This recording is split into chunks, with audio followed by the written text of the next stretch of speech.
Kita ikuti acara yang berikutnya, yaitu sambutan Ketua Pimpinan Daerah Muhammadiyah Kabupaten Tuban kepada yang terhormat Bapak Haji Nurul Yakin SH. Disilahkan.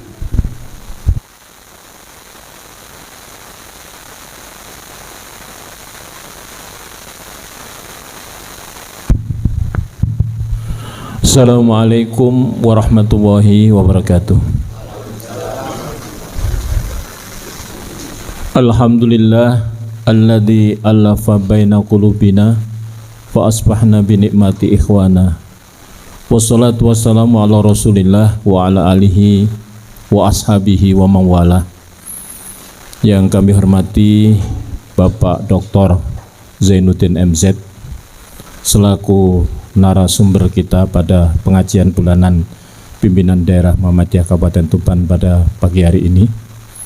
Yang saya hormati jajaran Pimpinan Daerah Muhammadiyah Kabupaten Tuban, segenap majelis dan lembaga Pimpinan Daerah Muhammadiyah Kabupaten Tuban, Ketua Ortum, kemudian Ketua Pimpinan Cabang Muhammadiyah di seluruh Kabupaten Tuban, baik yang sudah hadir maupun yang akan hadir, serta rekan-rekan semuanya. Alhamdulillah pada pagi hari ini sangat istimewa, di mana pengajian bulanan biasanya kita selenggarakan di kantor Gedung Dakwah Muhammadiyah, tapi karena kondisi kita sedang membangun gedung baru sehingga sangat berisik, kurang memadai, sehingga kita lakukan di sini. Kemudian narasumber hari ini juga sangat istimewa, beliau Dr. Zainuddin MZ, muhadis ya, yang langka, aset kita ya, yang pernah lama menjadi keren, menjadi asistennya Syekh Sudes ya, dan kantornya di Haram, Masjidil Haram ya, luar biasa ya. Beliau ini yang memahami hadis secara tidak hanya parsial tetapi secara holistis, sekaligus mampu menjelaskan kondisi sosial masyarakat Jazirah Arabia pada saat itu, sehingga insya Allah tadi pagi sudah disampaikan di dalam acara Ahad pagi, kita dijuntrungkan, oh ya begini, oh ya begini. Yang sementara ini seringkali kita hanya memahami hadis secara parsial. Insya Allah nanti akan kita dengarkan paparan beliau ya, sehingga membuka wawasan kita dan juga semangat kita untuk tetap mengkaji Al-Quran dan Al-Hadis. Kemudian juga sangat istimewa karena sekaligus ya, pada biasanya dilanjutkan dengan konsolidasi, maka pada pagi hari ini dilanjutkan dengan pelantikan. Ada dua majelis dan satu lembaga, yaitu majelis sosial, majelis didasman, dan lembaga informasi dan pustaka yang akan dilantik karena menggantikan ketua yang lama yang berhalangan tetap ya. Kita doakan semoga yang telah mendahului kita, yaitu Dr. Pak Alam ya, Alam, kemudian Pak Yusuf Kusnadi dan Pak Wildan Ansori, diterima amal ibadahnya, diampuni segala dosa-dosanya, dan keluarga yang ditinggalkan diberi ketabahan dan kesabaran, amin. Kemudian juga ada yang istimewa, nanti kita kasihkan waktu karena saya diminta dari BPJS ya, minta kepada BDM, Pak Nurul minta waktu sebentar, barang 1/4 jam untuk menyampaikan informasi tentang BPJS, yang itu adalah perintah dari atasan. Nanti sebentar lagi mungkin jam 10 akan hadir ya. Nanti setelah pelantikan kita berikan waktu sedikit, barangkali kita bisa menampung aspirasi karena permintaan dari BPJS. Bapak dan Ibu sekalian, memang undangan sangat terbatas karena di tengah situasi COVID saat ini, dan sesuai dengan protokol yang teratap kita terapkan, sehingga di sisi yang lain kita tetap bisa melaksanakan roda organisasi dengan baik, jangan sampai kemudian berhenti. Tadi malam majelis takbir juga sudah mulai anjang sana ke kecamatan-kecamatan. Tadi malam sampai jam setengah 11 di Kecamatan Widang. Mungkin nanti juga di kecamatan yang lain. Kita mulai tetap aktivitas-aktivitas dengan protokol kesehatan yang ketat, ya, jangan sampai roda organisasi berhenti. Bapak dan Ibu sekalian, memang mestinya sudah habis ya masa organisasi periodisasi ya sampai 2021 ini, tapi man proposed ya, God disposed ya. Jadi manusia merencanakan tapi Tuhan yang menentukan. Meskinya muktamar Desember, tapi karena situasi Covid sehingga diundur, dan karena itu maka semua mundur, mulai dari kepengurusan pusat PP sampai ranting, juga majelis-majelisnya semua juga ikut mundur. Karena itu tetap saya berharap ya untuk majelis dan lembaga dan cabang-cabang tetap amanah ini kita ambil hikmahnya, yaitu menyempurnakan apa yang barangkali program-program yang belum bisa terlaksana dengan baik. Bapak dan Ibu sekalian, langsung saja karena keterbatasan waktu, sepenuhnya nanti setelah ini kami serahkan waktu sepenuhnya kepada Ustadz Zainuddin ya. Karangan beliau banyak-banyak tadi pagi dijual di akad pagi ya, tentang hadis-hadis, dan beliau memang salah satu pakar hadis yang dibanggakan oleh warga Muhammadiyah. Demikian, sekali lagi saya ucapkan terima kasih atas kesediaan Bapak dan Ibu yang hadir, juga Ustadz Zainuddin MZ yang telah berkenan hadir, mulai mengisi kegiatan kuliah subuh di Masjid Mubarak, kemudian pada ahad pagi, dan nanti ini terakhir yaitu di pengajian bulanan ya. Kita peras ilmunya, mudah-mudahan ada manfaatnya. Nasrul minallah wa fathun qarib wa basyiril mu'minin wa basyiril muhammadiyin. Assalamualaikum warahmatullahi wabarakatuh. Selanjutnya mari bersama-sama kita ikuti dengan seksama, kita dengarkan pengajian umum yang akan disampaikan oleh Bapak Dr. Zainuddin MZ dari Sidoarjo. Pada beliau kami persilahkan.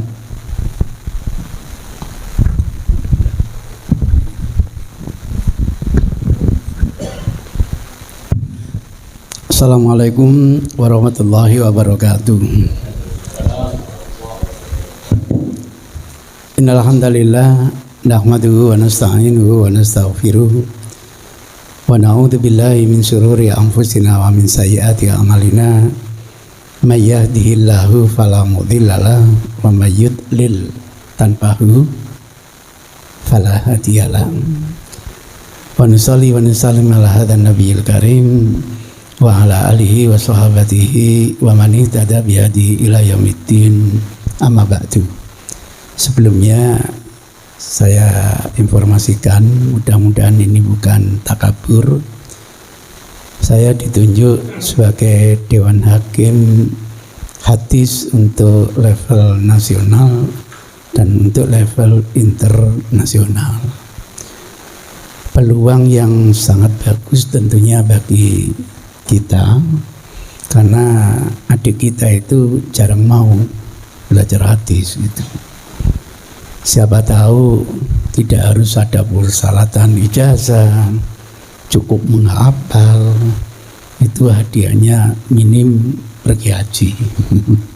Karena yang bau reksa ini adalah Amir Abdullah yang menguasai Madinah, pingin hadis ini bisa dilombakan baik tingkat nasional maupun internasional. Untuk level 4 saja hadiahnya juara pertama itu 50.000 real, hampir 1,5 M. Jelas haji itu jelas itu. Siapa tahu walaupun kita tidak punya titel apa-apa, bismillah ngapalkan hadis bisa mengantarkan kita pergi haji misalnya. Peluang seperti ini sosialisasinya masih kurang, sehingga kami kemarin untuk tingkat Jawa Timur hanya menyeleksi 14 peserta. Itu pun diwakili hanya 7 kabupaten. Tuban kok nggak ngirim? Apa belum tahu? Itu ceritanya. Yang rencana untuk yang ketiga kali ini di Maluku pada bulan Juli, tapi karena kondisi belum memungkinkan, akhirnya diundur sampai bulan Oktober. Untuk tingkat internasionalnya mudah-mudahan bulan April tahun berikutnya di negeri Qatar. Siapa tahu hanya dengan ngapalkan hadis bisa ke Qatar. Minimal begitu. Hanya kalau di Indonesia hanya 100 hadis dengan sanadnya, ada yang 500 hadis tanpa sanad, langsung matanya saja. Ini sedang kita godok, evaluasi, kemungkinan menghafalkan sanad tidak ada, dialihkan kepada fahmul hadis atau syarah hadis. Biar hadis itu enggak sekedar dihafal, tapi difahami, syukur kalau diamalkan. Itu informasi yang mungkin nanti PDM akan memproyeksikan mana ma'had ali yang perlu dikader, atau teman-teman yang kira-kira bisa dikader. Siapa tahu juaranya dari Tuban. Amin ya rabbal alamin. Itu sebagai kata pengantar. Berikutnya, alhamdulillah semua umat Islam, ndak NU, ndak Muhammadiyah, ndak Persis, ndak Irsyad, ndak Khairiyat, sampai Darul Hadis itu sudah sepakat merujukkan masalah kepada Quran dan hadis. Ya walaupun teman NU ini ditambah ijma dan qiyas lah gitu. Tapi Quran dan hadis itu sudah tidak bisa ditawar lagi. Alhamdulillah seiring dengan teknologi maju dan sebagainya, IT, untuk mendeteksi hadis sahih atau tidak itu gampang. Kalau sulit-sulit ya tanya Mr. Google, itu juga bisa gitu. Namun problem yang sulit itu justru memahami hadis. Ini yang menjadi kendala sampai saat ini. Oleh sebab itu, berdasarkan pengalaman ditambah beberapa referensi, saya menawarkan ada beberapa metode dalam memahami hadis. Misalnya yang pertama ini, bagaimana sih pola merujuk kepada Quran dan hadis. Saya yakin kita yang hidup generasi awal, Quran dulu baru hadis. Konsekuensinya kalau ada hadis rawahu jamaah, hadis muttafaqun alaih, kok dinilai kontradiksi Quran, sikat hadisnya gitu.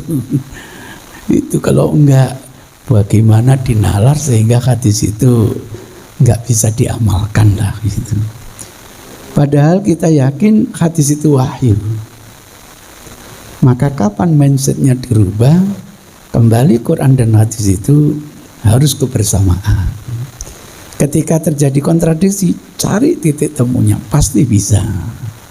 Alhamdulillah, beberapa kasus yang kita diskusikan dengan teman-teman mubalik, khususnya yang menjadi ini garda depannya masyarakat yang sering ditanya, itu bisa berkembang diskusi. Misalnya ada kasus pengharaman binatang buas, dulu pernah saya sampaikan di sini.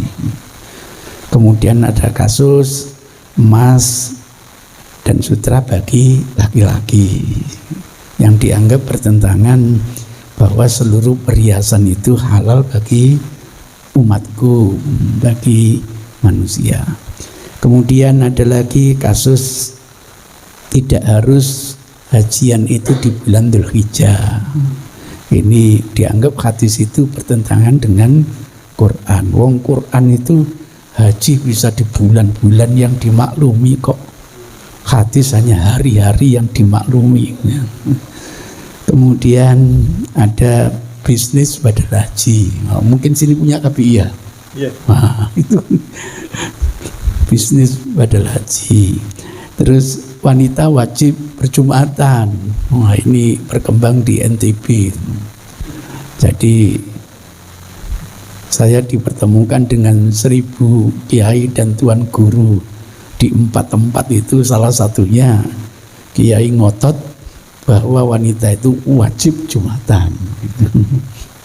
Dasarnya setiap ayat yang dimulai ya ayyuhalladzina amanu konotasinya kesetaraan gender. 97 ayat Quran dimulai ya ayyuhalladzina amanu selalu kesetaraan gender. Maka hadis yang membedakan laki-laki wajib, perempuan sunnah dianggap bertentangan dengan Quran. Itu ceritanya. Kemudian hadis mayit mendengar. Nah, ini diskusi dengan tokoh NU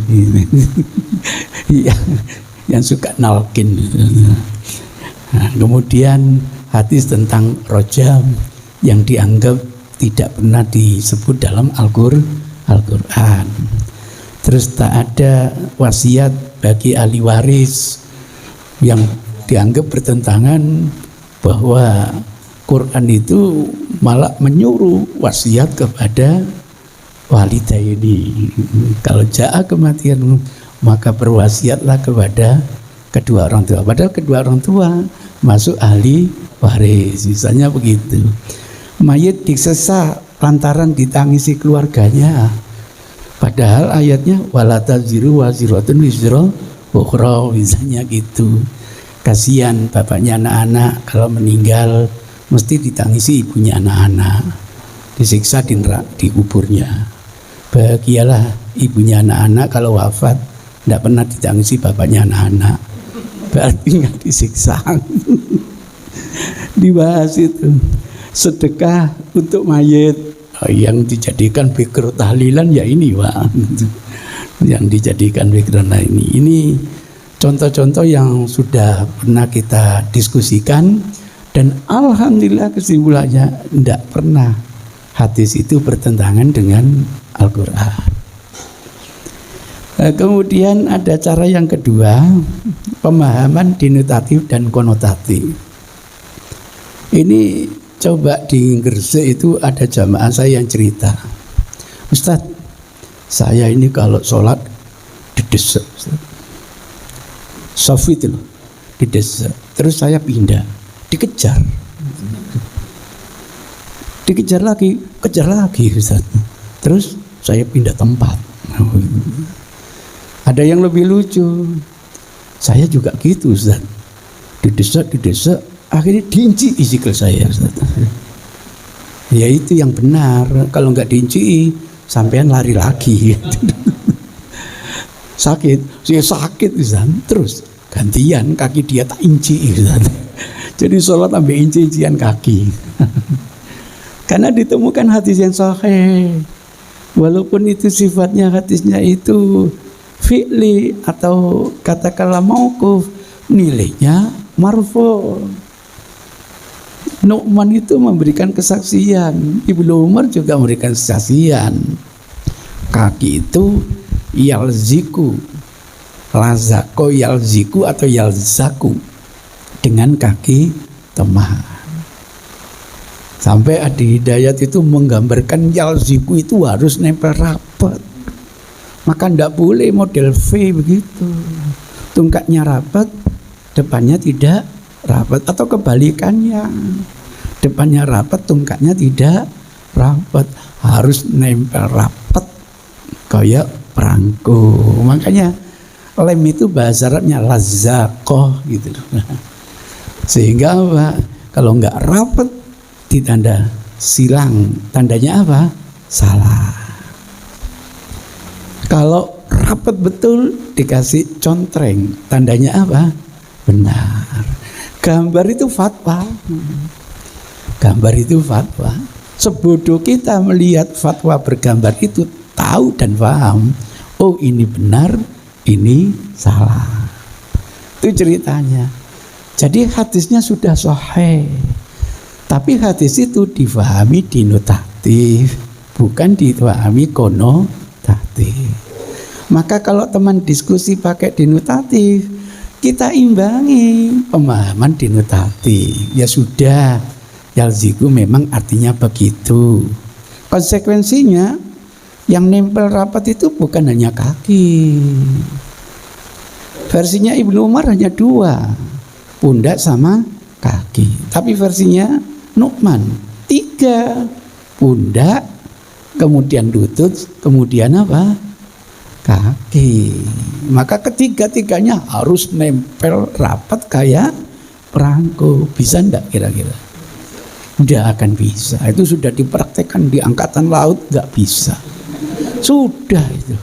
Kita hanya minta 5 orang maju, 7 orang maju, siap. Tolong gambar itu dipraktekkan, siap. Minta kesaksian apakah soft bapak-bapak sudah sesuai dengan gambar itu? Belum. Konsekuensinya apa? Rapat lagi. Sampai 3 kali minta kesaksian, belum. Selamanya tidak bisa. Kenapa? Yang satu tinggi, yang satu pendek. Nah, yang pendek ini, yang tinggi tetap nggak bisa. Itu belum yang kakinya bingung semua. Itu belum wanita, belum. Kan ini nasihat bukan hanya untuk laki-laki, tapi juga untuk perempuan. Sehingga ibu-ibu mulai interupsi, mohon maaf Ustaz, lutut nempel lutut nggak bisa, pinggul nempel pinggul baru bisa. Kan banyak yang kayak gendang Spanyol gitu. Nah artinya apa? Nggak mungkin hadis ini dimaknai denotatif. Kalau nggak mungkin dimaknai konotatif. Yang penting rapi, yang penting lurus. Nggak harus nempel kayak apa? Perangko. Kan ada warning Ustaz. Nggak ada fuka, nggak boleh ada longgar. Nanti kalau ada longgar bakal ditempati setan. Sahih hadisnya. Pertanyaannya, besarnya setan seberapa? 10 cm? Ada yang pernah melihat setan? Yang melihat tuyul? Tidak pernah. Maksudnya kalau setannya itu 10 cm, jangan sampai nanti lebih dari 10 cm. Saya temukan longgar yang di warning Rasul itu seperti anak kambing yang jalan itu. Kalau anak kambing kira-kira berapa senti, Pak? Bisa 30 cm, Pak. Bisa 20 sampai 30 cm. Akhirnya saya paham. Oh kalau gitu yang dimaksud fuka itu mestinya cukup 1 orang, kok nggak ditempati? Maka nanti ditempati setan. Maka nanti kalau ada kosong, yang belakang panggil, tan setan maju gitu. Setannya maju, iya please, lu aku kok kenal, aku manggil aku setan. Mestinya saya setan kalau saya tidak maju. Tapi kondisi COVID gak iso. Waduh, berarti setannya akeh nggak pakai? Wah, hatinya sahih. Alhamdulillah kalau hatinya sahih. Berarti setan ikut sholat berjamaah. Gagal paham teman NU ini ya. Setan datang bukan ikut sholat jamaah, ganggu blok. Itu ceritanya, masya Allah. Jadi gitu. Maka kalau dimaknai konotatif, sudahlah lurus. Kalau bisa rapat, jangan sampai terlalu jauh. Mentang-mentang sajadahnya baru gede, ayo. Cek saya ninjek antemi ngono. Cok ngono. Nah, sehingga nanti betul-betul mestinya ndak cukup, ndak jadi masalah. Padahal hadis aslinya itu santun sekali Rasul. Sawu sufufakum fa inna taswiyatas sufuf, ada min iqamati sholat, ada min tamami sholat. Jadi wilayahnya bukan salah dan benar. Wilayahnya sempurna atau kurang sempurna. Andai kan acak-acakan sah enggak sholatnya? Sah, cuma kurang sempurna. Kenapa disalahkan begitu? Itu ceritanya. Dengan teman saya hadisnya sahih, pemahamannya yang perlu didiskusikan.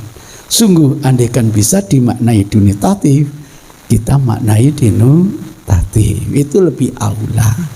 Kalau sudah tidak bisa, apalagi benturan dengan hadis yang sahih yang marfu, tentu yang dikedepankan adalah hadis nabawi. Itu salah satu contoh, dan banyak contoh yang akan kita kembangkan. Ada lagi pemahaman tekstual dan kontekstual. Jadi kalau teman kita ini modelnya tekstual, layani dengan tekstual. Tapi kalau teman kita kontekstual, layani diskusi dengan kontekstual. Begitu. Lah teman diskusi tekstual, lah kita pakai kontekstual, ya nggak akan ketemu gitu. Begitu cara kita ngajak diskusi, cara memahami hadis. Ini dulu pernah saya diskusi dengan tokoh di sini gara-gara zakat fitrah itu. Zakat fitrah itu nggak boleh pakai uang, bid'ah itu. Bid'ah. Ya didengarkan dulu, kenapa kok bid'ah gitu. Bid'ah kan ada tuntunannya. Siapa yang mengamalkan sesuatu tidak ada tujuan pasti ditolak. Bukan hanya ditolak, mengada ada. Padahal uang itu sudah dijadikan alat transaksi di zaman Rasul. Kalau dengan uang dibolehkan, Rasul, para sahabat yang harus meneladani pertama kali. Karena tidak pernah ada hadis, tidak pernah ada asar, kesimpulannya bid'ah. Oh, teman saya ini berarti memahami secara tekstual. Begitu. Nah sekarang kira-kira kelirunya di mana tekstual itu? Didiskusikan sebelum kita menawarkan kontekstual misalnya. Itu cara diskusi yang efektif sehingga kita nanti bisa menyelesaikan masalah tanpa masalah. Itu iya, pegadaian. Ada lagi yang namanya logat Quraisy yang kita kenal dengan hermeneutik linguistik, misalnya begitu. Wah, ini hasil oleh-oleh diskusi dengan tokoh Qadianiyah, Profesor Muslim. Orang seperti kita itu dinasihati tidak ngerti hadis. Nggak ngerti hadis apa? Kok bisa memahami hadis Khatamul Anbiya wal Mursalin itu penutup para nabi dan rasul. Dianggap nggak ngerti bahasa.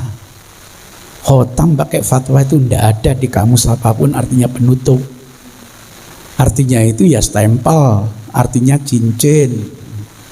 Lah orang Arab, laki-laki dapat predikat cincin identik dengan afdol. Maka nanti sabda yang lain, ana sayyidil anbiya wal mursalin, gitu. Maka mereka berkeyakinan Muhammad bukan penutup para nabi dan rasul. Masih ada nabi dan memahami akidah Muhammad penutup itu dianggap bertentangan dengan Quran. Kok bisa bertentangan? Sifat Allah banyak. Yang paling melekat Rahman dan Rahim. Rahman dan Rahimnya Allah itu apa?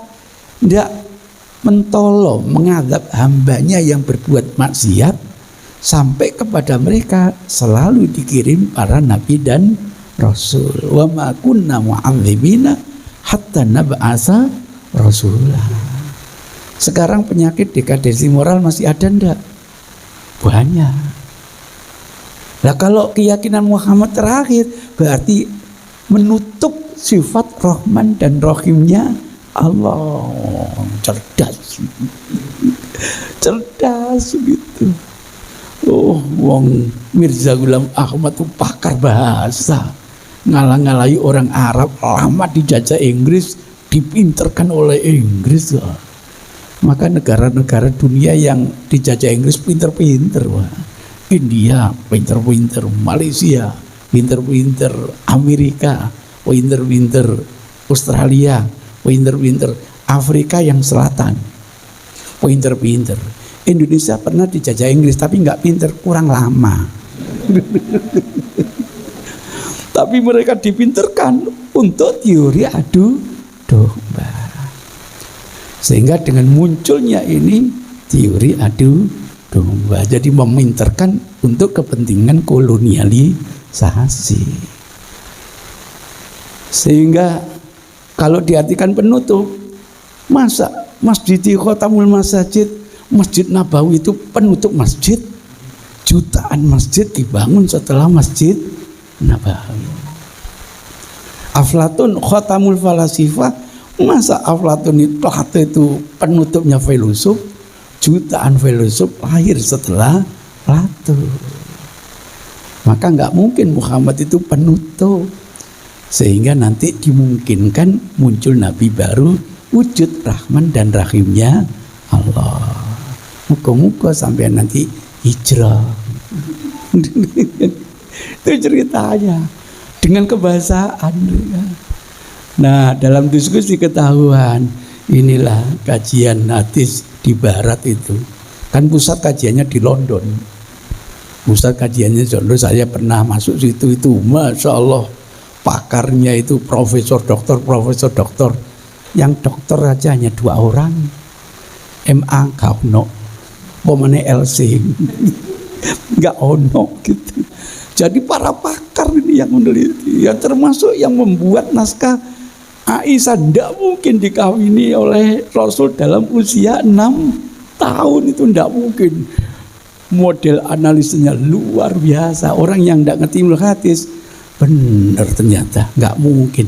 Artinya Sahih Bukhari itu banyak yang keliru. Ngono loh, tujuannya ke sana nanti.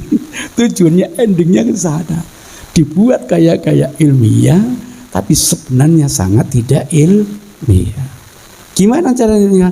Mereka menukil hadis potong. Banyak kalimat yang bahasa Inggrisnya itu didelikkan. Apa bahasa Jawanya? Didelikkan itu bahasa Jawanya apa? Disingin no. Saya tanya, coba baca hadis lagi. Masjid Khotamul Masajid titik. Padahal ada kelanjutannya. Didelik no. Sampai terjemahkan apa? Masjidku ini Masjid Nabawi adalah masjid yang afdol, kan gitu. Jadi khotam itu diartikan afdol, keliru. Kenapa keliru? Karena Masjid Nabawi dengan Masjidil Haram lebih mulia mana? Lebih mulia Masjidil Haram. Keliru sampean Prof. Salah memahami, nggak bisa. Kenapa tidak bisa? Ada kalimat yang diintit. Kalimat yang diintit mestinya Masjidi Khotam Masajid Ambiya. Sehingga apa? Masjidku ini Nabawi ini adalah masjid penutupnya, masjidnya para nabi. Ini senjata makan Tuhan. Itu ceritanya. Dalil yang Anda gunakan sepotong, masa anak Khatamul Anbiya titik. Lanjutkan, la nabiyya ba'di. Tidak ada lagi nabi setelah saya. Nah, kalau kelanjutannya dimasukkan, kelenger sudah. Bahwatan sampai terjemahkan afdal, substansinya tidak ada lagi nabi setelah saya. Kenapa dari tadi itu khotam aja dibahas? Kenapa tidak komprehensif, holistik? Kan ada hadis. Permisalan saya dengan para nabi bagaikan bangunan besar, tinggal satu bata yang belum terpasang. Kehadiran saya memasang batu itu, sempurnalah bangunan apa? Islam. Kesempurnaan dinaskan oleh Al-Quran. Al-yauma akmaltu lakum dinakum. Kenapa hanya hadis ini? Enggak hadis lagi. Ana qasim, ana mahi, ana akhir. Kenapa enggak pakai hadis ini? Andai kan pakai hadis ini, kelenger mereka. Itu ceritanya. Wah, pada akhirnya mohon maaf. Iya ya. Sudah, saya ngakui Mirza itu nabi. Sekarang Prof jawab pertanyaan dengan tulus. Lebih baik ngikuti Nabi Muhammad yang diyakini nabi yang paling afdol, bukan penutup ya. Nabi yang afdol dibanding ngikuti Nabi Mirza, lawannya paling afdol apa? Apa lawannya paling afdol? Paling jelek. Paling jelek, terlalu kasar, kurang afdol gitu aja. Cuk kasar-kasar gitu. Bingung dia sudah. ada. Iya ya. Ngapain ngikutin Nabi Mirza yang kurang afdol? Ngapain nggak ngikutin Nabi Muhammad yang lebih afdol? Di luar jugaan, keluar ungkapan. Ya, Anda benar. Mohon maaf, saya dulu itu sekretaris Muhammadiyah Pekalongan. Mati aku. Aja nyebut Muhammadiyah. Gitu. Kalau tobat jangan sendirian, bro. Ajak teman-temannya diskusi seperti ini. Alhamdulillah Jawa Timur tidak ada kasus. Enggak sampai pembakaran masjid. Enggak seperti Jawa Barat, enggak seperti di NTB. Dihadapi seperti itu. Sudah pakai kacamata dia. Nah, akhirnya ketahuan nanti tawaran saya, hati-hati jangan sepotong, tapi harus sempurna. Di pelatihan hadis di tempat saya, hadis ini berapa sahabat yang meriwayatkan? 5 sahabat, 7 sahabat, 8 sahabat. Masing-masing sahabat punya redaksi yang berbeda-beda. Caranya apa?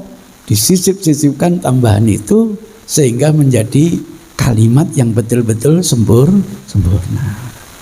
Kalau kalimat Rasul itu sempurna, akan lebih memahamkan kita, pemahamannya lebih valid. Ini gara-gara apa? Di perumahan Harmoni itu habis ceramah gini, saya didek oleh kiai. Ya, walaupun serbannya masih hijau, belum sampai ungu, belum. Ibarat kopiannya kayak gini ki, turun miring. Itu ada simbolnya, miring agak ke belakang ada simbolnya. Pemane diwalik, jadi itu kan sate. Didek, apa katanya? Ustaz, mohon maaf, ada laporan dari santri-santri saya kalau sampean itu menafikan adanya talqin. Subhanallah. Saya selama ceramah tidak berani menyalahkan orang lain. Tapi santri-santri saya lapor ke saya. Berarti kan kiai dong. Itu buktinya kiai. Mohon maaf Pak Yai, saya tidak pernah menyalahkan orang lain. Tapi santri-santri saya lapor seperti gini loh Pak Yai, saya jelaskan hadis talqin itu sahih. Lakinu mautakum sahih, udah. Sahih. Mautakum itu Pak Yai bisa diartikan mayit. Maka talqinlah mayit. Saya bilang begitu Pak Yai, gitu. Saya enggak melarang untuk mentalqin. Mautakum bisa diartikan ma'id, jamak dari ma'id. Ma'itun ma'itani mauta, mayyitun mayyitani mauta. Lafzul mustaharob. Saya tawarkan Pak Yai, kalau yang namanya memahami mayyit, dilanjutkan hadisnya. La ilaha illallah. Gitu hadisnya Pak Yai. Maka monggo yang meninggal dunia siapa? Zainuddin. Sudah talqinan Zainuddin ngomong la ilaha illallah. Ngomong temenan semburat. Mati suri tiba ilah. Jadi itu yang saya ceritakan. Tapi kalau diartikan mait, orang yang hendak meninggal dunia, ayo dibimbing la ilaha illallah. Gitu. Kira-kira Pak Yai yang bisa dibimbing yang sudah wafat atau yang belum wafat? Ya jelas yang belum wafat. Lah iya itu yang saya ceritakan gitu. Tandanya yang masih hidup. Kelanjutannya, faman kana akhiru kalami la ilaha illallah dakhalal jannah. Siapa yang mampu melakukan la ilaha illallah di akhir ayatnya itu dijamin masuk surga. Tapi jangan diterjemahkan ujuk-ujuk masuk surga. Gara-gara diterjemahkan ujuk-ujuk masuk surga, dosen saya sang profesor itu ngamuk. Gara-gara di sini orang suka korupsi itu. Korupsi sebanyak-banyak mau mati la ilaha surga. Ngono jadi. Oh, berarti masih kurang. Kelanjutannya apa? Wa in kana makana alaihi. Artinya dia pantas masuk surga pertanggungjawabkan dulu korupsinya 30 miliar gitu. Jadi jangan memahami hadis siapa yang wudhu memperbagus wudhunya, kemudian sholat 2 rakaat dibukalah semua pintu surga. Yang nggak usah sholat fardu, bukan begitu. Bukan begitu. Nah, itu jadi hadisnya sudah sahih, memahaminya perlu diskusi. Jadi sasaran saya beberapa tawaran ini seperti itu. Ada yang saya tawarkan ini secara utuh, tidak sepotong-sepotong. Pemahaman hadis secara komprehensif, pemahaman hadis secara proporsional. Hadisnya sahih, porsinya gimana itu. Sebab banyak yang hadisnya sahih tapi tidak proporsional. Misalnya ditemukan hadis jual beli di masjid haram. Anda mengatakan haram dari mana? Hasil pemikiran. Hadisnya kalau ada orang jual beli di masjid, doakan mudah-mudahan tidak untung. Mana kata haram? Gak ada toh? Gak ada. Disimpulkan haram boleh, disimpulkan makruh juga boleh. Jadi kira-kira yang benar mana? Allah alam. Kelanjutan hadis ini, siapa yang ngomong barang hilang, doakan mudah-mudahan gak ketemu. Hukumnya apa? Haram. Yang pertama haram, yang kedua ikut haram. Saya tadi nemukan jam Rolex, saya serahkan sampean sebagai takmir, sampean apakan? Haram. Sampean pek dhewe ae, sowe. Adik mahal lagi. Nemu kontak mobil lagi. Saya serahkan sampean apakan? Oh, berarti porsinya di mana ketika di warning seperti itu? Padahal masjid pusat budaya. Di masjid ini pernah terjadi utang piutang, nagih utang. Sampai ruaminya luar biasa di Masjid Nabawi. Rasul akhirnya keluar. Ada apa kok rame? Ini utang gak nyaur-nyaur ya Rasul. Utangi piro? Sekian ya Rasul. Potong separuh ya. Nggih ya Rasul, tak tagih separuh. Wis bayaran di masjid. Nah, kalau dalam kondisi nggak ada taklim, nggak apa-apa. Lah ini di masjid taklim interupsi. Barangkali ada yang nemukan kontak saya, dongak muga-muga gak ketemu. Oh ya, konsentrasi kepada taklim. Hajian tuh gitu. Tunjukkan tuh binatang buruan kejar, gak boleh kok. Konsentrasi tetap hajian begitu. Nanti habis hajian jualan rokok boleh apa tidak? Boleh. Ada jamaah haji, Ustaz, saya ingin jualan rokok di waktu apa? Waktu umroh. Enggak boleh. Masa pakai ihram ambek jualan rujak? Astagfirullah, jamaah saya itu muah. Sesuai gak mangan rujak masih 15 real. Akhirnya murus kabeh kok dia. Enggak boleh kalau sudah ihraman, jangan kan jualan rujak gitu. Menunjukkan ono jualan rujak gak oleh gitu loh.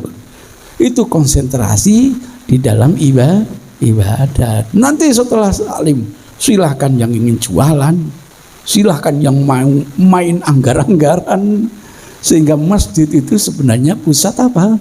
Budaya, tapi harus difahami secara proporsional. Itu gambarannya begitu. Nah, ada lagi hadis instruksi dan aplikasi. Ini diskusi tokoh NU, Pak Kiai Abaromli. Karena saya ngajar di IKH Hazana, dulu namanya IKH, sekarang menjadi UNHAS, Universitas Hasyim Asy'ari. Jadi santri saya, usia beliau sudah 63, sudah pensiun. Dosennya usianya masih 44 barangkali gitu.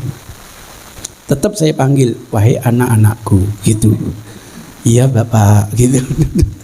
Tapi di luar saya cium tangan dia gitu. Di majelis taklim tak panggil anak-anakku. Izin membahas tentang hadis kunut subuh. Boleh, silakan. Karena sudah kita ajari bagaimana mentakhrij hadis. Dia bisa mentakhrij, mencari syawahid tawabi'nya yang berkesimpulan bahwa setiap subuh Rasul itu berkunut sampai beliau meninggal dunia. Dia bisa membuktikan. Berarti hadis itu menurut dia sahih. Kalau sudah sahih, boleh diamalkan enggak? Boleh. Makanya jangan menyalahkan orang yang sholat subuh pakai kunut. Karena dia merasa punya hadis yang dianggap sahih. Saya katakan, bagus, penelitiannya bagus. Ini kan baru hadis instruksi. Tindak lanjuti hadis aplikasi. Kalau kita yakin Rasul itu sholat subuh berkunut, tolong carikan bacaan kunut subuhnya Rasul. Aplikasinya begitu. Saya belum kasih nilai kalau nggak ketemu. 2 minggu, 3 minggu ada kuliah lagi, saya tanya, sudah dapat? Belum. Sekarang kita buatkan kuis di hadapan para kiai. Oh, mahasiswa saya kiai haji semua. Iya, mahasiswa saya kiai haji semua. Mansur yang rektornya, Fauzi Makarim yang rektornya, itu kan jadi mahasiswa saya gitu. Saya buatkan kuis. Yang mendapatkan satu contoh kunut subuh, hadiahnya kalau bisa jawab hari ini 1 juta rupiah. Kalau bisa jawab besok, hadiahnya 2 juta rupiah. Karena saya kesini 3 minggu sekali, hadiahnya 21 juta. Loh, kok bisa gitu? Dihargai dong. Dia harus beli referensi, butuh duit. Dia harus tanya sana sini, butuh transportasi. Harus dihargai gitu. Dan ini tidak berlaku untuk juara pertama. Semua yang dapatkan, maka kalau nemu jangan langsung lapor. Dapat sendirian, kedok tularkan kepada teman-temannya. Nanti semuanya dapat. Masuk, sudah ada yang dapat? Belum. 3 minggu lagi masuk, sudah ada yang dapat? Belum. Ada yang tanya, kira-kira di mana ya Ustaz? Kaono. Oh, barang kaono kok goleki. Lu terus kalau nggak ada itu apa yang saya baca? Saya yakin Rasul subuhan pakai kunut. Terus apa yang saya baca? Begitu caranya. Kalau saya selama ini subuh tidak pakai kunut, bukan karena saya Muhammadiyah, karena saya memang belum dapat tuntunannya, gitu aja. Saya bawa ke basecamp saya sana tuh, yang imamin Kak Yai Romli subuh, saya tinggal sengaja. Saya tanya satpam saya itu, gimana sholat subuhnya di mana? Di masjid Ustaz. Siapa imamnya? Abah Romli. Pakai kunut, boten. Gak ngerti marung ngono nang masyarakat kunutanane mbok maning gitu. Itu ceritanya. Ceritanya gitu. Loh, kalau misalnya kunut itu dimaknai tulul qiyam, tulul qiraah, aplikasinya betul. Sholat subuhnya Rasul berkisar 60 sampai 100 ayat. Insya Allah setiap sholat subuh begitu. Jadi instruksinya berkunutlah dalam sholat subuh, aplikasinya bacalah bacaan yang panjang. Itu apresiasi dari firman Allah, Inna Qur'an al-fajri kana masyhuda. Lain memang kalau itu yang dimaknai kunut itu.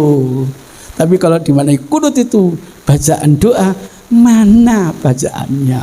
Ada yang ngotot, Allahumma atina fiman hadait wa afina fiman afait wa tawallana fiman tawallait wa qina bi rahmatika syarra ma qadait fa innaka taqdi wa la yuqda alai wa la ya'izzu man adai rabbana wa ta'ala.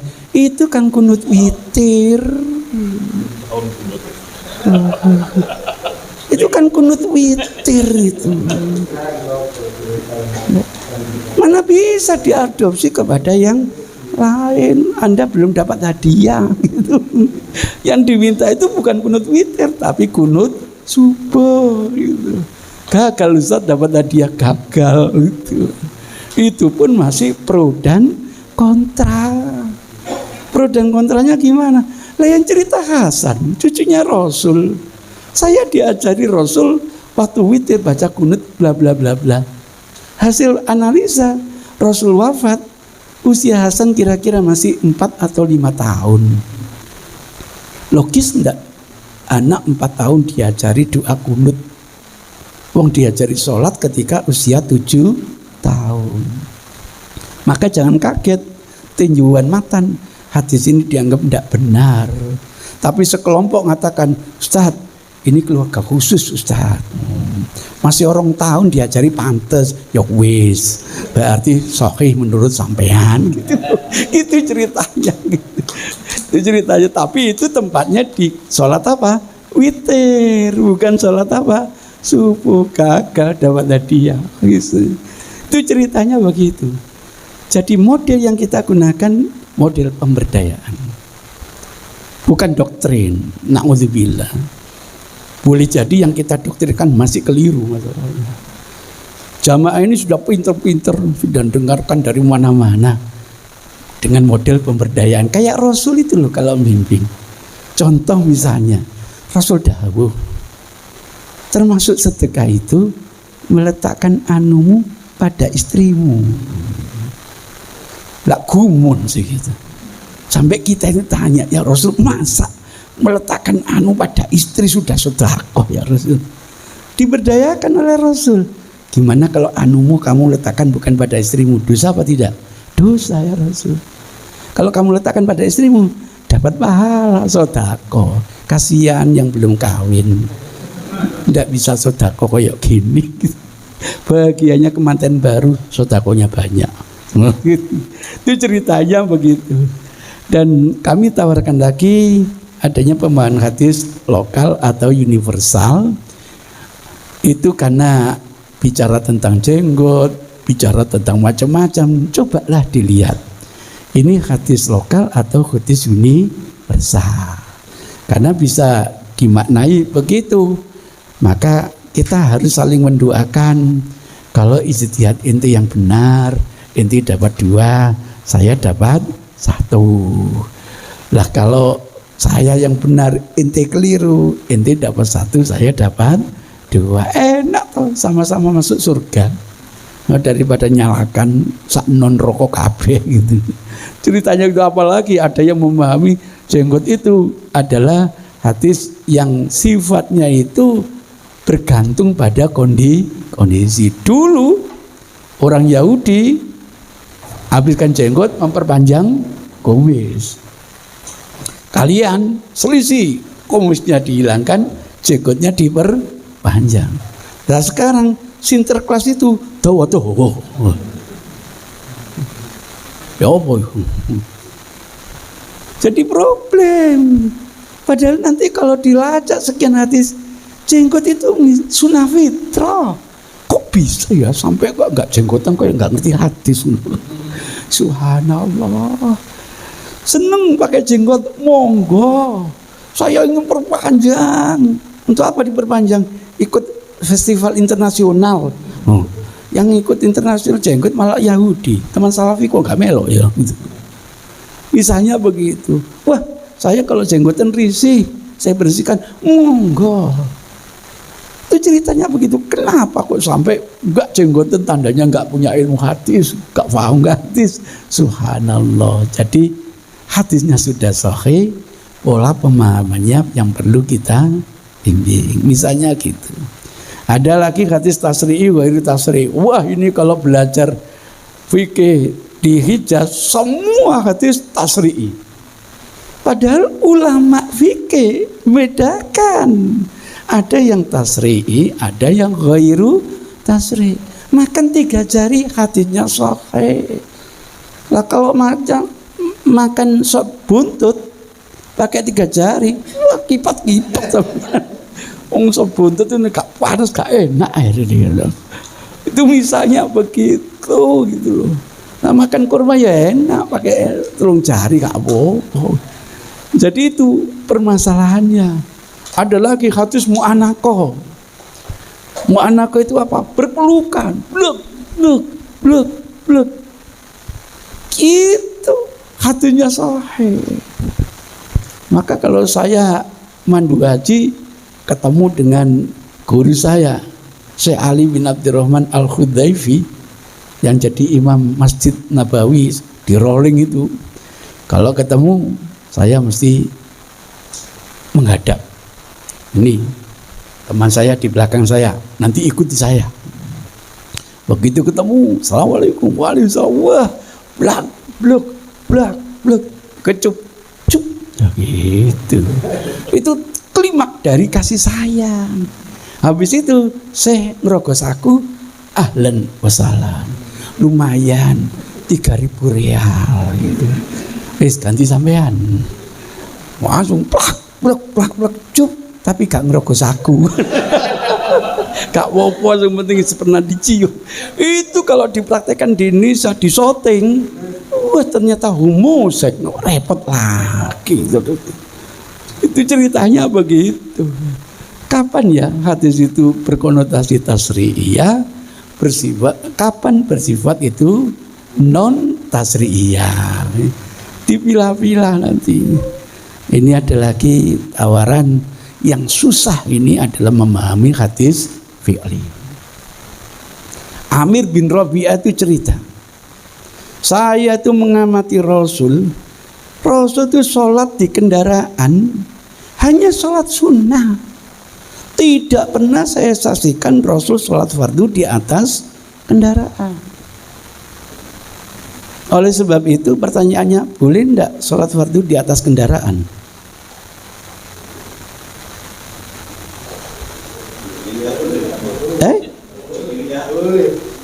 Amir bin Rabi'ah itu ajudannya Rasul itu cerita, Rasul tidak pernah sholat fardu di atas kendaraan.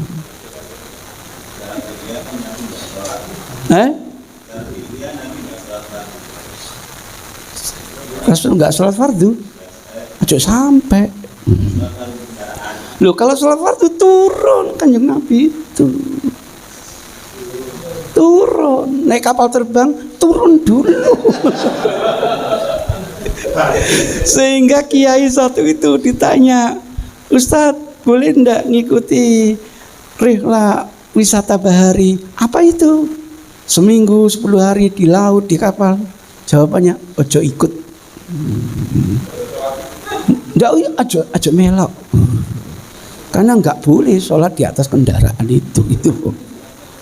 Gimana Ustadz kalau naik haji, naik kapal laut sampai 3 bulan itu? Ayo ngomong aja haji gitu. Meneng. Ya Allah, ini gara-gara hadis fikih. Kalau teman Salafi nggak boleh sama sekali. Kalau teman NU boleh ganti sholat lihur matil wakti. Tapi belum menggugurkan sholat apa? Wajib. Konsekuensinya mengqadha gitu. Masya Allah. Itu ceritanya. Muhammadiyah boleh apa tidak? Berapa banyak hadis yang menjelaskan sholat fardu di atas kendaraan? Waktu perang, di antara kami sholat di atas kendaraan, di antara kami sholat sambil berjalan. Sholat apa kira-kira? Khauf, sunnah atau wajib? Wajib. Apa ngomongin? Itu kan dalam perang, ono mana gitu. Coba seorang nahkoda ini datang ke Rasul ngadu, ya Rasulullah, inna narkabul bahra wa laysa ma'ana ilal qalila minal ma' fa in tawadda'na bi atisna afana tawadda'u bima'il bahar. Boleh enggak wudu dengan air laut? Jawabannya boleh apa tidak? Untuk apa? Wudu untuk apa? Sholat sunnah atau wajib? Gak mungkin lah sholat sunnah. Konotasinya untuk sholat wajib. Yang heran saya, sholat sunnah itu boleh menghadap kemana-mana, kok sholat wajib gak oleh ya? Heran saya.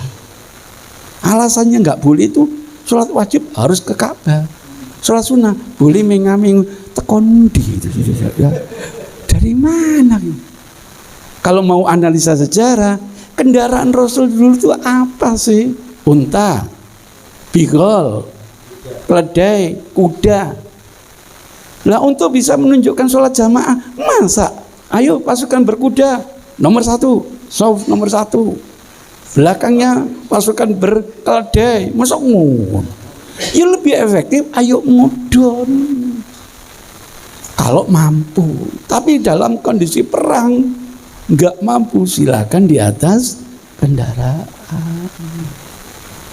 Yang hijrah ke Habasah, yang para sahabat pasca wafatnya Rasul sampai ke negeri mereka kapal laut, itu apa nggak sholat ya kira-kira gitu. Subhanallah, itu gara-gara hadis. Jadi kata-kata sahabat, saya tidak pernah menyaksikan Rasul begini, tidak bisa disimpulkan tidak boleh. Aisyah itu kurang apa dekatnya dengan Rasul? Saya tidak pernah menyaksikan Rasul kencing sambil berdiri. Kalau ada yang mengabari kalian, dia pendusta. Kan begitu katanya. Jabir datang, ingatkan saya menyaksikan Rasul itu. Mohon maaf, kami tidak pernah punya kamus dusta, kami keliru. Gitu loh. Jadi kata-katanya saya tidak pernah, yang tidak salah. Selama Aisyah mendampingi suaminya tidak pernah lihat. Dan menurut persepsi Aisyah yang cerdas ini, kalau gurunya kencing sambil berdiri, muridnya kencing sambil apa? Ya tidak bisa, wong itu pepatah. Gitu. Nggak bisa saya mencoba. Nggak bisa, wong kucing aja dibentak mendelik kok. Itu ceritanya. Jadi nggak usah nyalakan Aisyah. Sebatas pengetahuan Aisyah memang begitu. Sahabat lain punya ilmu, nanti dikompromikan jadi ngerti. Saya tawarkan studi hadis mata lokal atau internasional ini berhadapan dengan teman-teman HTI, memahami hadis normativitas atau historisitas, ini berhadapan dengan kiai kita Profesor Doktor, saya tidak sebut Amin Abdullah tapi Ngamin Abdullah karena di Jogja gitu, bukan Aisyah, Ngaisyah gitu.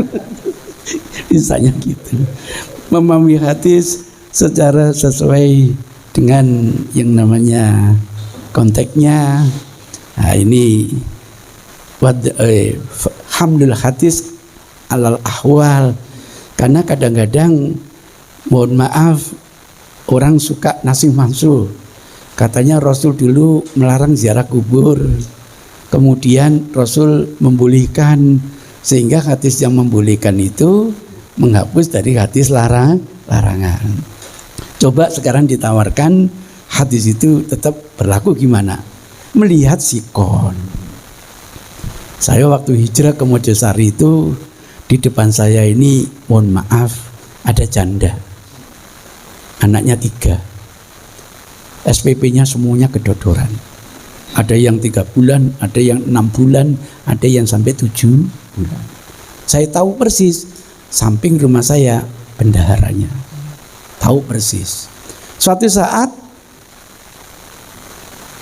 ada cerita yang menarik, setiap malam Jumat Legi mesti membawa apem, membawa opo senengani bapak Ebien.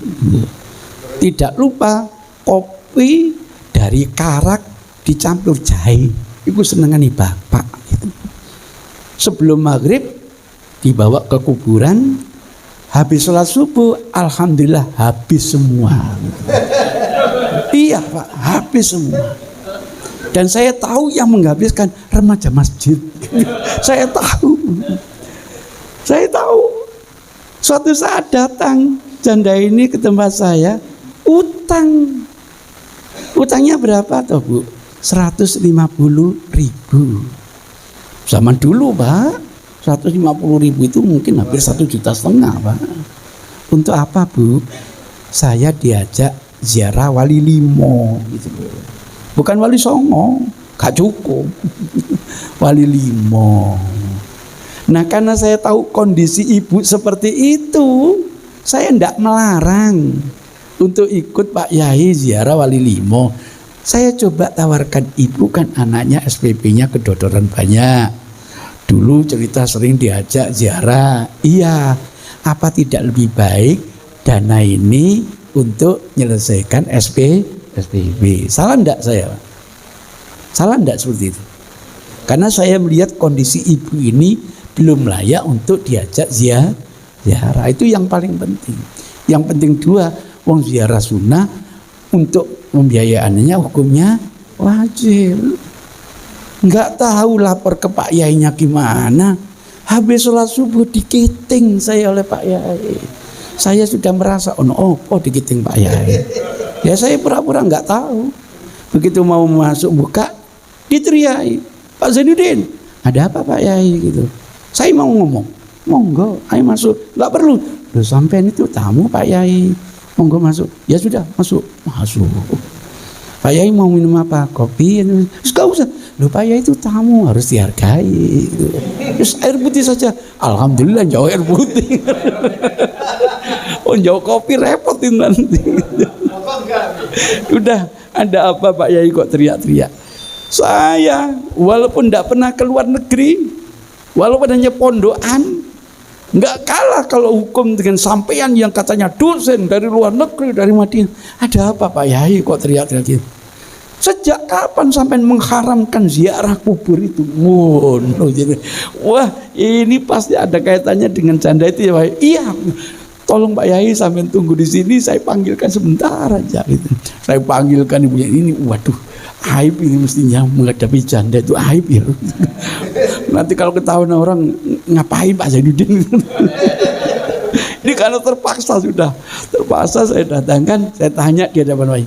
Bu, apa saya melarang ibu ikut ziarah bersama Pak Yai ke Wali Limo? Boten. Loh Pak Yai, saya tidak pernah melarang. Wah ibunya itu dimarah. Oh jadi kamu mau aja. Sudah Pak Yai, mungkin salah paham.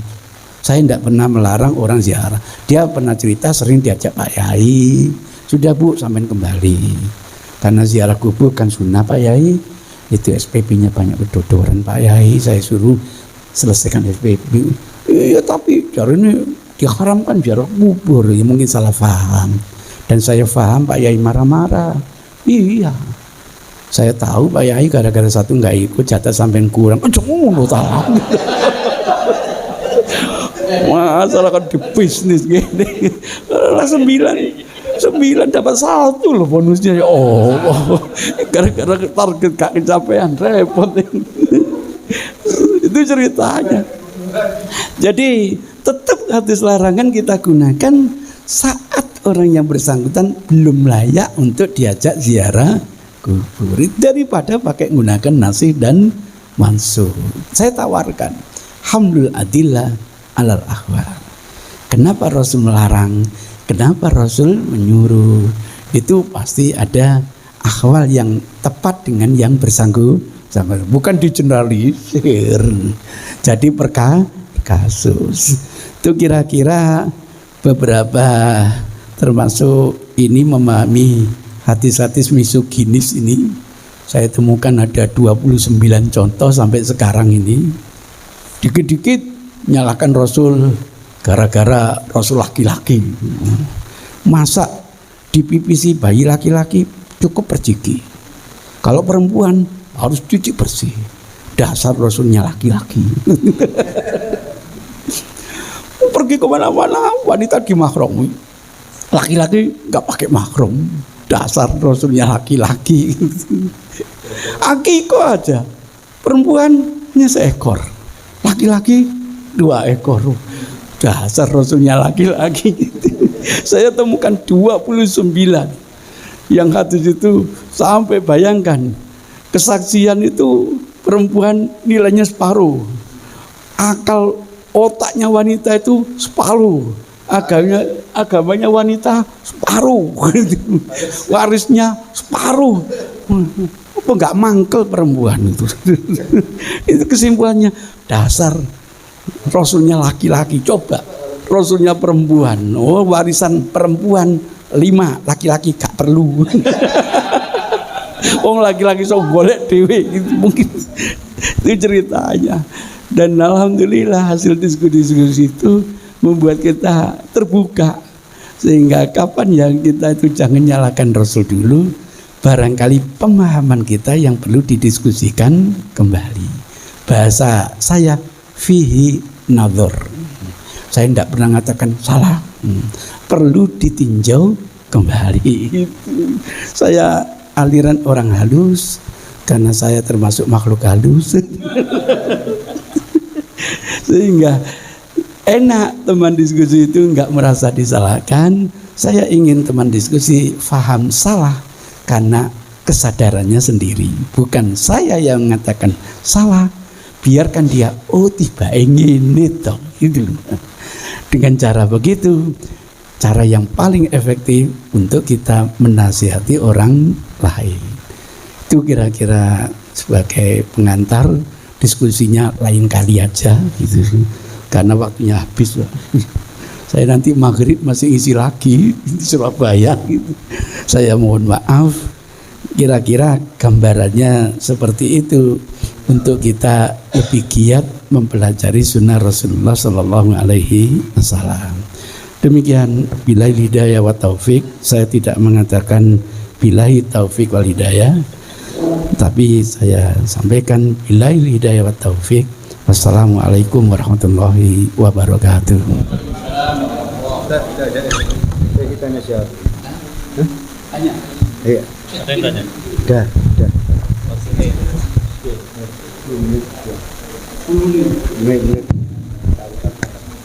Oke. Terima kasih. Kita sampaikan kepada Bapak Dr. Zainuddin MZ yang telah menyampaikan kajian umum berkaitan dengan hadis.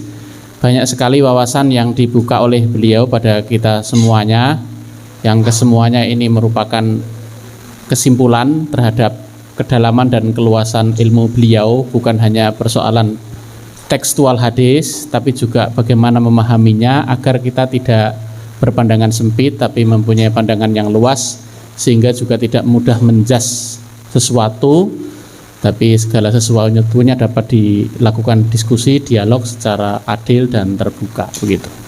Ini tadi Pak Yakin menyampaikan waktu yang tidak memungkinkan, tapi nampaknya Pak Ahmad Darsuki ini tidak bisa menahan untuk bertanya. Mungkin ada sesuatu persoalan yang ingin disampaikan pada beliau dan memerlukan pencerahan dari Pak Zainuddin. Monggo Pak Ahmad Darsuki. Assalamualaikum warahmatullahi wabarakatuh. Untuk menambah waktu, setelah itu ada pelantikan. Ustadz, di dalam salah satu hadis atau ini ucapan dari kaum Syiah ya, itu ada kalimat ana madimatul ilmi wa ali babuha, bahwa saya ini adalah kotanya ilmu dan Ali itu sebagai pintunya. Ini hadis atau barangkali ini adalah kalimat yang sengaja dibuat oleh kaum Syiah ya. Yang kedua, terkait dengan hadis yang terkait dengan masalah sholat, itu kan ada hadis seperti yang Ustadz sampaikan tadi, sallu kama ra'aitumuni usalli, sholatlah seperti engkau melihat pada waktu aku sholat. Padahal itu ada hadis lagi yang lebih lengkap itu, innama ju'ilal imamu liyutama bihi fa idza kabara fakabbir wa idza quri'al qur'anu fansitu wa idza raka'a farka'u wa idza jalasa jlisu wa idza salama yaslimu. Itu di antara dua hadis itu penjabarannya bagaimana hadis. Assalamualaikum warahmatullahi wabarakatuh. Kita ini kalau bab manakib itu nggak ada problem, Pak. Jadi hadis tentang saya adalah ini ahli Madinatul Ilmu itu kan manakib. Nggak ada masalah, Pak. Andai kan dhaif misalnya, nggak ada masalah. Bab manakib kok repot. Iya. Memangnya kalau dikatakan ahli itu gudangnya ilmu, yang lain nggak punya ilmu. Itu manakib, Pak. Biasa begitu. Dan ulama hadis itu tidak terlalu perhatian terhadap hadis-hadis model gini ini, karena fokusnya itu pada akidah, pada hukum gitu, Pak. Di ini manakib itu ada dhaif titik-titik apa-apa, nggak ada masalah. Andai kan sahih juga tidak ada masalah. Itu kalau di bab manakib. Dan sungguh di bab manakib itu luar biasa. Bayangkan pemuda yang mufaraqah dari jamaah itu ngamuk mangkal dengan Abu Dzar yang ngimami terlalu panjang itu. Sampai tanya, Abu Dzar itu apa sampean? Apa kata Rasul? Saya dengan Abu Dzar seperti ini. FIFA, tidak mungkin dibedakan, tidak mungkin dipisahkan. Nggak apa-apa bab manakib. Apakah dengan isyarat itu Abu Dzar pantas menjadi pengganti Rasul? Tidak ada kaitannya apa.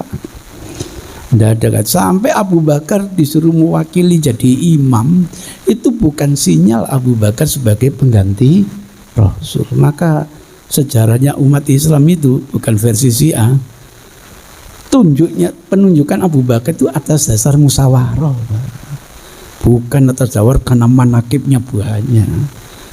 Yang hebat itu saya baca dalam Al-Farqu Bainal Firaq, ketika Rasul wafat, semua sahabat terlibat untuk menyelesaikan jenazah Rasul.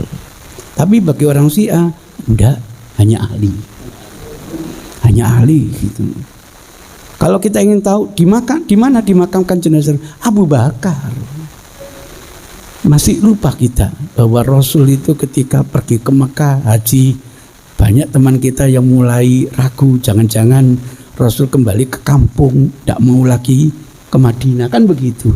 Apa kata Rasul? Enggak, habis haji saya langsung kembali dan makamkan jenazah saya di tempat pembaringan saya. Sampai enggak boleh lo wasiat kayak gitu. Sampai wasiat gitu, iya nek matuan oma, matuan supermarket. Gak boleh sampai gitu. Atas dasar itu dimakamkan di rumah, itu perjuangannya Abu Bakar.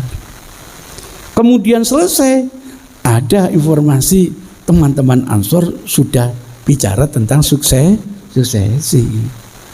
Abu Bakar dapat informasi ngajak Ali. Nah, itu sejarahnya. Wong rumah di belakang rumahnya Ali kok tempatnya itu. Ngajak Ali, ngajak Umar. Apa kata Abu Bakar? Ini Ali pemuda harapan Rasul. Setiap perang selalu membawa bendera. Tandanya panglima, kan gitu. Kita tunjuk dia sebagai pengganti, sebagai khalifah.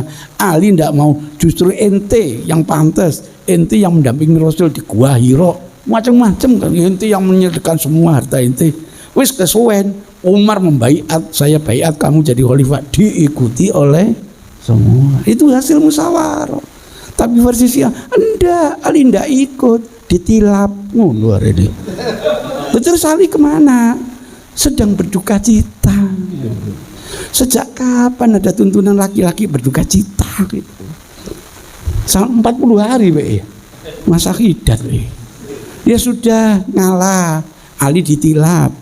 Sekarang umat kadung membaiat Abu Bakar. Sekarang Abu Bakar wafat, butuh mengganti. Kemana Ali? Duka cita dengan orang yang dianggap mengambil haknya itu. Aneh. Abu Bakar wafat, umat butuh pemimpin. Kemana Ali? Duka cita lagi. Subhanallah, itu ceritanya. Itu bab mana? Kalau hadis yang kedua, ketiga, itu bab sholat. Untuk sholat sendirian, shollu kama ra'aitumuni usolli. Sholatlah kalian sebagaimana saya mengucapkan usolli. Pelecehan. Sebagaimana tata cara sholatku, itu loh. Kok mulailah dengan usolli. Hadis yang kedua, etika sholat berjamaah. Jadi kalau imam takbir, segera ikuti takbir. Imam ruku, ikuti ruku. Imam i'tidal, ikuti i'tidal. Gak ada masalah. Yang disulitkan apanya? Misalnya, yang jadi problem apa? Gimana Ustadz? Saya ini masbuk, saya harus mengikuti imam. Lah, baru 1 rakaat, imam sudah tasyahud akhir. Berarti duduknya apa? Duduknya iftirash atau tawaruk? Tawaruk. Lah saya ini gimana duduknya Ustadz? Berdasarkan hadis ini ikuti imam, kan begitu. Nah ini yang perlu diluruskan gitu. Jadi yang diikuti itu substansinya. Imam ruku ikut ruku, imam duduk ikut duduk. Caranya, bacaannya nggak harus sama antara imam dengan makmum. Konco-konco, nanti sujudnya mendulukan lutut ya. Sementara ada jamaah yakin dengan tangan dulu. Boleh apa tidak? Boleh, yang penting ikut sujudnya. Bah yang yakin dulukan lutut, bah yakin dulukan tangan. Yang bingung lutut atau tangan, kepala dulu. Misalnya begitu. Tapi yang diikuti sujudnya. Nah, karena kita ini masih belum ada salam, orang masbuk ini tasahudnya diikuti. Sifat duduknya karena belum ada salam tetap iftiros. Tidak harus sama dengan imam. Jangan-jangan sama terus, imam salam kita salam dulu baru lanjut. Itu ceritanya begitu. Jadi misalnya Ustaz, saya ini sholat di masjid yang ada kunutnya, Ustaz, gimana Ustaz? Lu enggak apa-apa, enggak apa-apa, sholat ada yang kunut enggak apa-apa. Yang penting kan ikut iktidalnya. Bacaannya kan enggak harus sama dengan imam.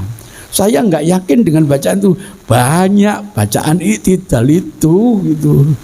Nah, kalau sudah habis bacaannya iktidal, kok masih kunut, ya sudah, tenang, namanya tumak nina, nggak apa-apa.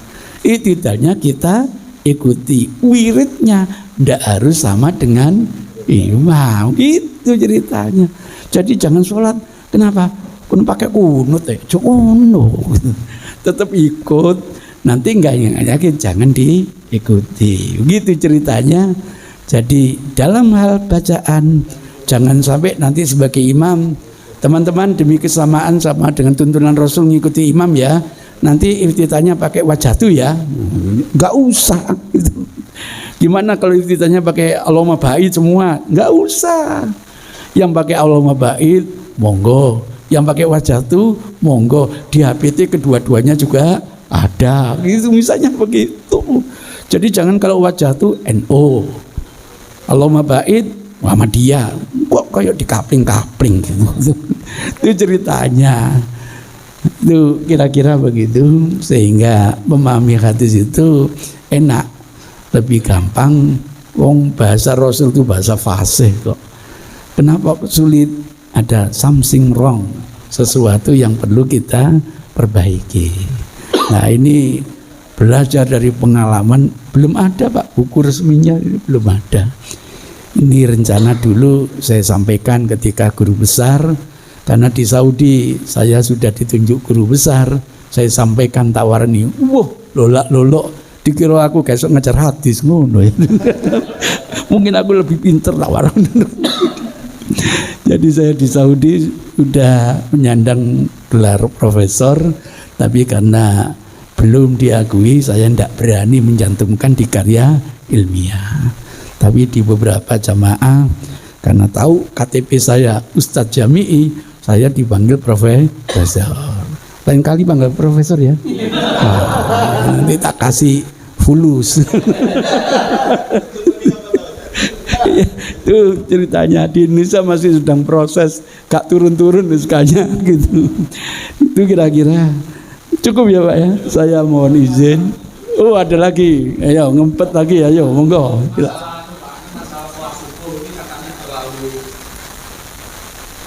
Terlalu apa? Masalah sholat subuh ini waktunya katanya terlalu awal. Kan kemarin malam kan Profesor Dr. Agus Surwanto kan Zoom di SMA Keren Sain itu mengatakan bahwa yang biasa itu minus 20, kalau menurut Profesor Agus Purwanto ini minus 18. Tapi lain kali dengan yang di tim UHMK itu justru minus 13. Sama dengan yang dikatakan oleh Ustadz Agus, siapa ya di Malang itu Pak Agus Hasan Basori. Agus Hasan Basori itu gimana Pak? Kebetulan Agus Hasan Basori pernah telepon saya mau dipertemukan dengan Syekh Mamduh Pak, yang dari Mekah itu. Apa pakai bahasa Arab? Iya, nggak apa-apa. Saya diajak diskusi sama siapapun, ahlan wa sahlan. Niatnya bukan cari menang kalah, cari ilmu gitu loh. Nah, kebetulan sebelum itu saya dipertemukan pakar hisab, sehingga saya bicara dalam term hadisnya, beliau bicara dengan term keilmuannya, ilmu falaknya. Tidak benar kalau pakai standar minus 20, minus 18, tidak benar. Sampai lihat kalender itu, nanti di bulan ini sekian durasinya sekian menit, berarti minus 19. Nanti di bulan ini malah minus 20. Nanti di bulan ini minus 17. Tergantung posisi matahari. Matahari makin condong, durasinya makin kecil. Matahari makin berkulminasi, durasinya makin besar. Sampai lihat jadwal sholat subuh sepanjang tahun itu. Sampai hitung antara subuh dengan tuluk itu durasinya berapa. Itu ceritanya begitu. Lah kebetulan Indonesia ini letak geografisnya hampir sama dengan Mekah. Sehingga matahari 2 hari itu pas di atas Ka'bah gitu. Maka karena ada kesamaan lokasi, tinjauan hadis gampang. Kalau diuraikan panjang. Iya, tambah lagi transfernya. Panjang, Pak. Gimana kalau lain kali 2 bulan lagi? Monggo, silakan. Jadi saya terangkan sisi hadis, bagaimana disinkronkan nanti dengan sisi ilmu falak. Yang menjadi menarik, kasihan mereka ingin cocokkan dengan ru'yat natural di Indonesia. Di Indonesianya malah di Jawa Timur, di Surabaya lagi. Melihat ke timur itu, ufuk itu susah. Kalau di Surabaya, timurnya banyak gunung tinggi-tinggi. Apalagi di Indonesia melihat cahaya. Indonesia itu udaranya lembab. Berbeda dengan di Saudi udaranya kering. Sunnatullah, lampu sama-sama 40 watt. Yang satu di atas air, yang satu di dalam air. Dikenop sama dep. Yang terang yang dulu yang atas atau yang bawah? Yang atas. Yang di air redup. Bahkan tidak sebiar ada yang di atas. Tempatnya juga daerah semestinya. Ingin meruyat ke timur, itu ada di tempat. Di Bali sama di Nusa Kambangan.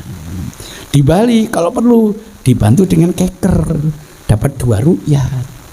Ru'yat fajar, cewek telanjang gitu.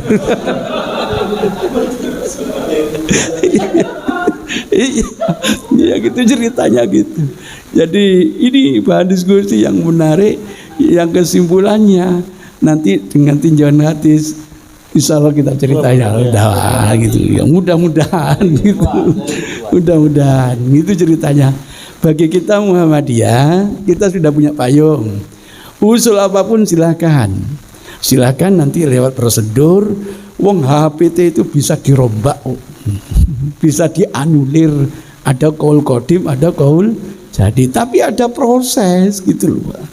Gak ujuk-ujuk atas nama pribadi merombak begitu. Maka kalau saya ngecek teman salafi, ente itu katanya pemerintah dianggap Amirul Mukminin harus diikuti. Sekarang waktu subuhnya nggak diikuti. Enak ngeplakinya tuh enak. Mau hari rayanya tok podo harus ikut Amirul Mukminin. Jadwal sholat yo ikut tono gitu. Jadi ada proses. Nanti setelah hasil muktamar disepakati, tunggu tanfid dulu gitu loh. Kalau belum ditanfidkan, belum resmi jadi payung hukum warga Muhammadiyah. Kan ini memayungi orang banyak, Pak. Nanti kalau setiap orang merubah HPT repot itu nanti.